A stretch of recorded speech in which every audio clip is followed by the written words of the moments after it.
इमरान खान नाअहल होंगे या नहीं, तोशाखाना केस का फैसला आज सुनाया जाएगा। इलेक्शन कमीशन की सिक्योरिटी एसएसपी के सुपुर्द 5 एसएपीज, 6 डीएसपी समेत 1150 पुलिस एहलकार तैनात।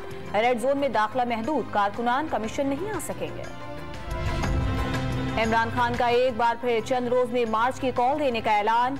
चोरों की गुलामी से बेहतर है मर जाऊं। सरगोधा यूनिवर्सिटी में तलबा से खिताब में हुक्मरानों को निशाने पर ले लिया। गवर्नर ने सिंध कामरान टेसोरी को मौला जज से तशबीह दे दी।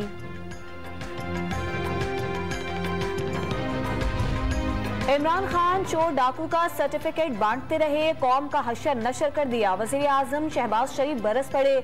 झूठे केसेस में बरतानवी तहकीकाती एजेंसी ने भी क्लीन चिट दी। अपने खिलाफ मनी लॉन्ड्रिंग समेत तमाम केसेस झूठे करार दे दिए।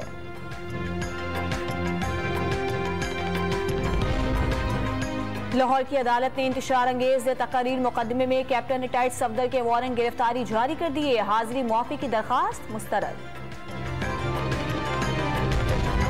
पाकिस्तान का नाम फैटिफ की ग्रिल लिस्ट से निकलेगा या नहीं, फैसला आज होगा। बाज़ाब्ता ऐलान, पाकिस्तानी वक्त के मुताबिक रात 8 बजे किए जाने का इम्कान।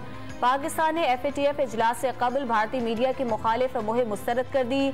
FATF और आलमी बरादरी ने पाकिस्तान की काविशों को बारहा सराहा। तर्जुमान दफ्तर खारजा का बयान।